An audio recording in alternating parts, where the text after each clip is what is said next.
नमस्कार बच्चों, कैसे हो आप सब? स्वागत है आप सभी का नाविका जेई बैच के अंदर। तो कल की क्लास में हम अपनी क्लास 11th फिजिक्स की जर्नी को शुरू कर चुके थे और आज उसी जर्नी को हम थोड़ा-सा आगे बढ़ाने वाले हैं। तो चलिए पढ़ना शुरू करते हैं। तो सबसे पहले हम काइनेमैटिक्स लेक्चर नंबर 1 का थोड़ा-सा एक रिकैप ले लेते हैं कि हमने कल के लेक्चर नंबर 1 में क्या पढ़ा था। तो कल के लेक्चर नंबर 1 में सबसे पहले हमने पढ़ा था पोजीशन के बारे में। पोजीशन क्या होता है कि ऑब्जेक्ट की लोकेशन रेफरेंस पॉइंट से उसे पोजीशन कहते हैं। यानी कि रेफरेंस पॉइंट से अगर आप किसी ऑब्जेक्ट को पॉइंट करते हो, उसकी लोकेशन बताते हो, उसी को पोजीशन कहते हैं। अब यहाँ पे एक टर्म आ रहा है रेफरेंस पॉइंट, उसका मतलब होता है जहाँ से हम ऑब्जेक्ट को देख रहे हैं। कल के एग्जांपल में हमने देखा था कि हम मंदिर से हम वासु को देख रहे थे, तो मंदिर हमारे लिए रेफरेंस पॉइंट हो गया और हम मंदिर के रिलेशन में वासु की पोजीशन को बताते हैं कि वासु मंदिर से 100 मीटर दूर खड़ा है। इससे हमें समझ में आता है कि वासु की पोजीशन क्या है, 100 मीटर फ्रॉम टेम्पल, ठीक है। उसके बाद हमने पढ़ा था मोशन के बारे में। मोशन क्या होता था? Change in position with respect to time and reference point. यानी कि अगर हम मंदिर पे खड़े होकर देख रहे हैं और मंदिर खड़े होकर देखने से अगर वासु ने अपनी पोजीशन चेंज करी तो हम कहेंगे वासु मूव कर रहा है, और नहीं करी तो हम कहेंगे वासु रेस्ट पर है, मूव नहीं कर रहा है। फिर आगे आगे हमने पढ़ा था कि पोजीशन की एसआई यूनिट होती है मीटर। फिर हमने कुछ एग्जाम्पल देखे थे, एनिमेशन के थ्रू पूरा देखा था। अगर आप लेक्चर नंबर 1 अभी तक आपने नहीं देख रहा है, ऊपर आई बटन में आपको मैंने लेक्चर नंबर 1 दे रखा है, चैनल पे आप जाके देख सकते हैं। उसके बाद हमने एक और मेन बात पढ़ी थी कि you can choose any reference point as per your convenience. हमने देखा था कि फिजिक्स को शुरू करने से पहले आप किसी भी चीज को अगर पढ़ना चाहते हैं तो सबसे पहले आपको एक रेफरेंस पॉइंट की आवश्यकता बहुत ज्यादा है। सबसे पहला कॉन्सेप्ट था पोजीशन, जिसको समझाने के लिए हमें रेफरेंस पॉइंट की जरूरत पड़ी थी। यानी कि बिना रेफरेंस पॉइंट के हम कभी भी किसी की पोजीशन नहीं बता सकते। अब बात आती है कि रेफरेंस पॉइंट का मतलब होता है जहां से हम किसी भी ऑब्जेक्ट को देख रहे हैं, और ये आप अपनी मर्जी से कुछ भी चूज कर रहे हैं। हमने एग्जाम्पल देखा था कि आप ट्रेन में बैठे हुए हैं, अगर आप अपने आप को रेफरेंस मानते हैं तो आपके नीचे रखा हुआ बैग रेस्ट पर है, और ट्रेन के बाहर कोई चोर बाहर खड़ा होकर आपके बैग को चुराने की फिराक में है और ट्रेन चल रही है, तो अगर हम चोर को रेफरेंस पॉइंट मान के देखते हैं तो चोर के रेफरेंस से देखेंगे तो बैग मूव कर रहा था, बैग मोशन में। इस प्रकार से हमने देखा था कि rest and motion are relative term, हमेशा हम रेफरेंस पॉइंट के रिलेशन में ही बताते हैं। जैसे हमने देखा था कि मेयर का चाचा, मेयर का नाना, हमें रिलेशन बता के हम अपने आजकल की दुनिया के काम निकालते हैं। वैसे ही फिजिक्स की दुनिया में भी रेफरेंस पॉइंट के रिलेशन से हम कुछ भी चीज समझाते हैं, और ये समझना बहुत ज्यादा जरूरी है। इसकी मदद से ही आप ये बता पाएंगे कि कोई बॉडी मूव कर रही है या नहीं। एक बार आपको पता चलेगा कि मोशन हो रहा है तभी तो आप आगे बढ़ेंगे। तो चलिए आप आज के लेक्चर नंबर 2 को शुरू करते हैं। तो लेक्चर नंबर 2, सबसे पहले हम लेक्चर नंबर 2 के अंदर पढ़ने वाले हैं टाइप्स ऑफ मोशन के बारे में। कल हमने मोशन को समझ लिया था कि मोशन क्या होता है, change in position. Types of motion, motion कितने प्रकार का होता है, ये एक छोटी सी बात है जो मुझे नहीं आज तक देखा नहीं कि कोई पढ़ाता है। ये मैंने आपको बताया ताकि आप चैप्टर से रिलेट कर पाओ। जैसे देखो, मोशन के 3 टाइप्स मैंने आपको यहाँ पे सेग्रीगेट कर रखे हैं। सबसे पहला टाइप हमने लिखा है 1 डायमेंशन में, 2 डायमेंशन में और 3 डायमेंशन में। कि मोशन आपने पढ़ा होगा, motion in 1D, motion in 2D आपका चैप्टर होगा। इसका मतलब क्या है पहले ये समझ लेते हैं, फिर आगे हम पढ़ना शुरू करेंगे। मोशन इन 1 डायमेंशन से पहले शुरू करते हैं। 1 डायमेंशन का मतलब होता है कि only 1 coordinate is needed to describe its position. जैसे कल हमने पोजीशन डिस्क्राइब करने के लिए बात करी थी। तो हम जब फिजिक्स की दुनिया में, जब हमें किसी भी ऑब्जेक्ट की पोजीशन को बताने के लिए केवल एक ही कोऑर्डिनेट की सहायता लेनी पड़ती है, जरूरत होती है, तो हम कहेंगे मोशन इन 1 डायमेंशन। इसका एग्जांपल अभी बताता हूँ। एक स्ट्रेट लाइन मोशन होता है। जैसे आप सीधी गली में भाग रहे हैं, तो वो एक स्ट्रेट लाइन में मोशन कर रहे हैं आप, उसे हम कहेंगे मोशन इन 1D। क्योंकि आप मान लीजिए सीधी गली में आप भाग रहे हैं और पीछे से मम्मी आपके खड़ी होकर देख रही है, आपकी मम्मी आपको पापा बोल रही है कि आपका लड़का सीधी गली में भाग चुका है, अभी 10 मीटर दूर था, अभी 20 मीटर दूर है, अब 30 मीटर दूर है। यानी कि वो एक ही कोऑर्डिनेट का सहारा ले रही है आपकी पोजीशन को बताने के लिए, तो हम उसे कहेंगे मोशन इन 1 डायमेंशन। उसके बाद आता है मोशन इन 2 डायमेंशन। सिंपल सी बात, आप समझ गए होंगे कि जब आपको 2 कोऑर्डिनेट की जरूरत होती है। हमने देखा, आपने थोड़ा बहुत पढ़ा भी होगा कि एक्स और वाई कोऑर्डिनेट की जरूरत होती है, जब हमें 2 कोऑर्डिनेट की जरूरत होती है। फॉर एग्जांपल, जैसे कि आप मान लो भाग रहे हैं और भागते-भागते सेम वही पिछला वाला एग्जांपल देखते हैं। आप एक गली में भाग रहे हैं, आपकी मम्मी पीछे से कॉल करके पापा को बता रही है, तभी गाड़ी वाला आता है और आपको मार के चला जाता है। फिर आप भागने के साथ-साथ आप पीछे उड़ के आएँगे एकदम। सामने से गाड़ी वाला आता है और आपको मार देता है। तो आप पीछे भी आ रहे हैं और साथ में उड़ेंगे भी। तो आप ऊपर भी जा रहे हैं और सामने इधर भी आ रहे हैं, पीछे भी आ रहे हैं। 2 डायरेक्शन में मोशन हो रहा है, तो उसे कहेंगे मोशन इन 2 डायमेंशन। आपने देखा होगा, आप कभी पत्थर फेंकते हैं, पत्थर आगे भी जाता है और ऊपर भी जाता है, दोनों डायरेक्शन में जब जाता है तो हमें पत्थर की लोकेशन बताने के लिए 2 कोऑर्डिनेट की ज़रूरत लेनी पड़े मदद लेनी पड़ेगी, तो हम बोलेंगे मोशन इन 2 डायमेंशन। और सेम ऐसे ही 3 डायमेंशन में होता है, ये आपके सिलेबस में नहीं है, तो बस आपको रेफरेंस के लिए मैं बता दिया कि क्या-क्या होता है। अब इसका एग्ज़ाम्पल वही जो मैंने आपको बताया था वही लिखा हुआ है कि एक्स और वाई और जेड किसी भी एक कोऑर्डिनेट की ज़रूरत होती है। एग्ज़ाम्पल है लिफ्ट, लिफ्ट में ऊपर-नीचे जाते हैं, फ्री फॉल मतलब आप किसी चीज़ को ऊपर से नीचे छोड़ रहे हैं। फॉर एग्ज़ाम्पल आप एक बॉल को छत से नीचे फेंक रहे हैं, तो वो एक ही डायरेक्शन में जा रहा है, सेम वही इसमें लिखा हुआ है object moves along a single straight line जो मैंने आपको समझाया है बस वही यहाँ पर लिखा हुआ है ताकि आपको नोट्स रिवाइज करने में हेल्प हो सके। सेम ऐसे ही कैसे आपको पॉइंट बताते हैं प्रोजेक्टाइल और सर्कुलर मोशन इसका एग्जांपल है। ऑब्जेक्ट एक प्लेन में मूव करता है। प्लेन क्या होता है? बाद में बताएँगे अगर आपको आता है बहुत अच्छी बात है, नहीं आता तो कोई ज़रूरत नहीं है अभी समझने की। 3 डायमेंशन मोशन के लिए आपके सामने यहाँ पे लिख दिया गया है, ठीक है? एक बार देख लीजिए 3 डायमेंशन मोशन में कि ऑब्जेक्ट मूव्स इन स्पेस। इतना सब हमने पढ़ लिया है। अभी हमने क्या पढ़ा कि मोशन की देखो शुरुआत हमने करी थी पोजीशन से हमने बताया rest and motion. Rest and motion से हमने मोशन पढ़ना शुरू किया, वहाँ से आया टाइप्स ऑफ मोशन। तो सबसे पहले हम जो पढ़ेंगे हाँ, तो सबसे पहले एक बार जो हमने देखा है ना ये जो पूरा लिखा हुआ है, इसको एक बार एग्ज़ाम्पल से देख लेते हैं, एनिमेशन के थ्रू थोड़ा देख लेते हैं। फॉर एग्ज़ाम्पल सबसे पहले हम 1D का एनिमेशन देखते हैं कि हमने देखा था फ्री फॉल यानी कोई व्यक्ति नीचे गिर रहा है। मान लो नीचे की डायरेक्शन में गिर रहा है, तो सिर्फ़ एक ही डायरेक्शन में नीचे गिर रहा है। तो आपकी मम्मी कहेगी, "अरे! मेरा बेटा गिर गया, अभी 10 मीटर नीचे गिरा, 20 मीटर नीचे गिरा।" तो सेम वही एग्ज़ाम्पल आपको बताया गया। दूसरे मान लो बास्केटबॉल ऐसे जा रही है, देखो बास्केटबॉल आगे भी जा रही है और बास्केटबॉल ऊपर भी जा रही है। दोनों डायरेक्शन में मोशन हो रहा है, दोनों डायरेक्शन में मोशन हो रहा है। जिसे कहेंगे हम 2 डायमेंशन मोशन क्योंकि बास्केटबॉल की मान लो ये पोजीशन है, इस पोजीशन को बताने के लिए हमें 2 कोऑर्डिनेट की ज़रूरत पड़ेगी, एक तो वाई और एक एक्स 2 कोऑर्डिनेट की ज़रूरत होती है। वैसे ही 3 डायमेंशन का मोशन होता है, कोई मान लो पक्षी उड़ रहा है, अपनी मर्ज़ी से कभी कहीं जा रहा है, कहीं कहीं जा रहा है, तीनों डायरेक्शन में मोशन कर रहा है, उसे बोलेंगे मोशन इन 3D सिंपल सी बात आपके सामने आ जाती है। अब चलिए आगे बढ़ते हैं। तो सबसे पहले हम अपनी पढ़ाई की शुरुआत करेंगे मोशन इन 1D से। सबसे पहले हम मोशन इन 1D पढ़ेंगे। तो सबसे पहले तो समझो मोशन क्या था? मोशन था चेंज इन पोजीशन।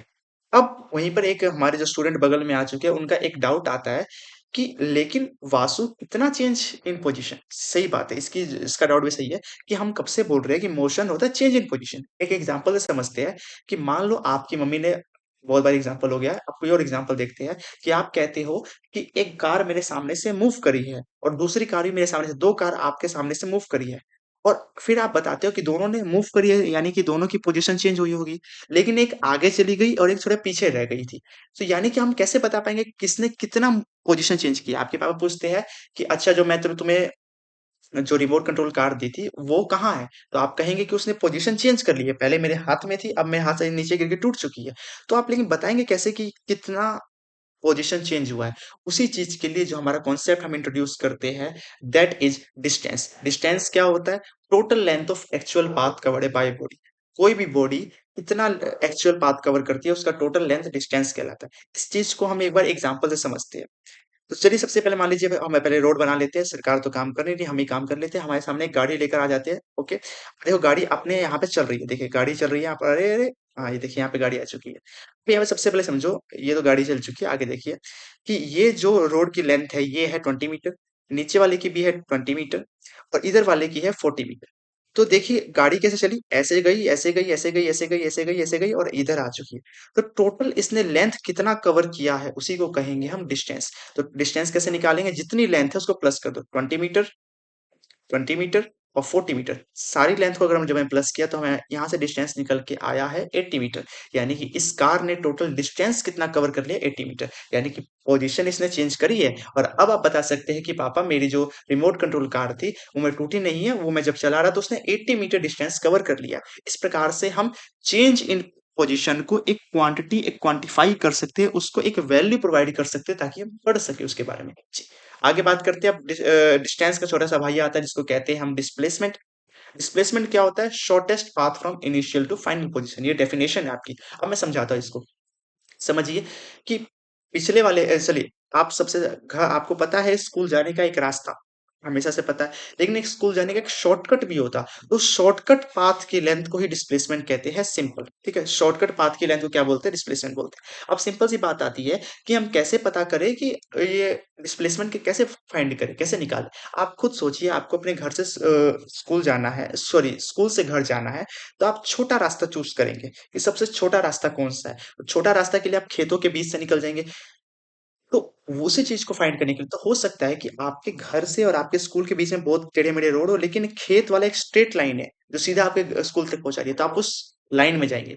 तो फाइंड करने के लिए स्टेप 1 होता है, सबसे पहले आप एक स्ट्रेट लाइन ड्रॉ कर लीजिए इनिशियल से लेकर फाइनल पोज़ीशन तक और उस स्ट्रेट लाइन की लेंथ को मेज़र कर लो, आपको डिस्प्लेसमेंट निकल जाएगा। एक एग्ज़ाम्पल से समझते हैं, अब दोबारा से हमने रोड बना दिया है, एक गाड़ी हमारी चलनी शुरू हुई है, ये इसकी लेंथ कुल हमारे पास 40 मीटर है, इसकी लेंथ ये डिस्प्लेसमेंट है, इसकी लेंथ हमारे पास 30 मीटर है। देखिए इस रोड की लेंथ 40 मीटर है, इस रोड की लेंथ 30 मीटर है और गाड़ी यहाँ पर थी और यहाँ से लेकर यहाँ पे आ चुकी है। तो कितना डिस्प्लेस हुई है, कितना अपने पोजीशन से चेंज हुई है, उसका शॉर्टकट शॉर्टेस्ट पाथ है। यानी कि देखिए डिस्टेंस तो उसने कितना ट्रेवल किया 40 प्लस 30 70 मीटर।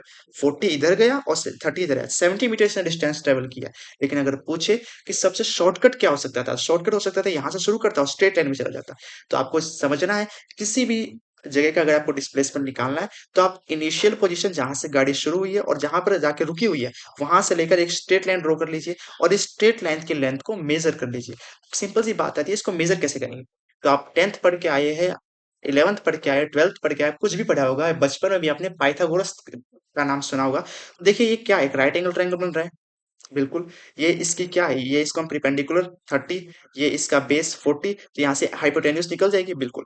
तो हम कहेंगे using Pythagoras theorem. Pythagoras theorem क्या होती है? यहाँ पे लिख देते हैं H square is equal to B square plus P square. यहाँ पे एच स्क्वायर बी स्क्वायर की वैल्यू कितनी है 40, पी स्क्वायर 30 है, वैल्यू पुट करी, यहाँ से हमने सॉल्व किया, प्लस किया, रूट उधर स्क्वायर उधर जाके रूट में चेंज हो जाता है और यहाँ से जब हमने रूट को सॉल्व किया तो यहाँ से एच की वैल्यू हाइपोटेन्यूज की वैल्यू 50 मीटर आ चुकी है। तो हाइपोटेन्यूज हमने क्या माना था डिस्प्लेसमेंट को, तो डिस्प्लेसमेंट हमारा कितना आ चुका है 50 मीटर। यानी कि डिस्टेंस तो है 40 प्लस 30 70 मीटर डिस्टेंस ट्रेवल की करी गई है, लेकिन डिस्प्लेसमेंट कितनी ट्रेवल करी गई है 50 मीटर। यानी कि आपको एक बात और आज से ध्यान रखनी है कि हमेशा जो डिस्प्लेसमेंट रहेगा वो डिस्टेंस से बराबर या छोटा रहेगा। इसके बारे में हम आगे पढ़ेंगे, थोड़ा मैंने बता दिया आगे। चलिए आगे बढ़ते हैं। अब हम आगे बात करने वाले हैं जो डिस्टेंस और डिस्प्लेसमेंट दोनों भाइयों के बारे में पढ़ा था। एक बार इनके बीच में डिफरेंस देख लेते हैं क्या क्या होता है। जो डिस्टेंस होता है total length covered by body और डिस्प्लेसमेंट होता है shortest distance from initial to final position. Distance scalar quantity होती है, वहीं पर डिस्प्लेसमेंट वेक्टर क्वांटिटी होती है। स्केलर क्वांटिटी वेक्टर क्वांटिटी क्या होती है? स्केलर क्वांटिटी मतलब डिस्टेंस को हमें समझाने के लिए हमें केवल मैग्नीट्यूड की जरूरत होती है, यानी कि डिस्टेंस को हम केवल मैग्नीट्यूड से लिख सकते हैं, लेकिन डिस्प्लेसमेंट को लिखने के लिए हमें मैग्नीट्यूड के साथ डायरेक्शन की जरूरत होती है।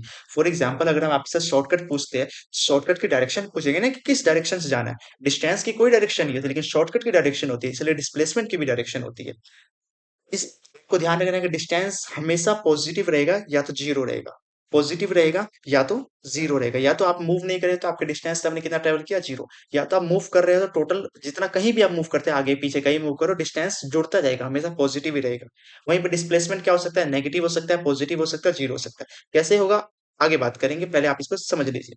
आगे बात करते हैं कि कैन नेवर डिक्रीज, वही बात करेंगे कि डिस्टेंस कभी डिक्रीज नहीं करता है, लेकिन डिस्प्लेसमेंट डिक्रीज कर सकता है। ये दोनों 4 और 5th पॉइंट आपको डिस्प्लेसमेंट का आगे समझा दिया जाएगा। आगे बात करते हैं। यहाँ पे एक नई बात लिख के आ रखी है कि डिस्टेंस शॉर्टकट में अगर आप याद रखना चाहो जेई के लेवल के हिसाब से तो आप इसको लिख सकते हैं शॉर्ट नोट्स में। डिस्टेंस होता है एक्चुअल पाथ, वहीं पे डिस्प्लेसमेंट होता है शॉर्टेस्ट पाथ में डायरेक्शन को जोड़ देते हैं। आगे बढ़ते हैं। यहाँ पर आपको एक बात ध्यान रखनी है कि जो डिस्टेंस होता है उसको आप सिंपली ऐड कर सकते हैं, लेकिन डिस्प्लेसमेंट को आप सिंपली ऐड नहीं कर सकते।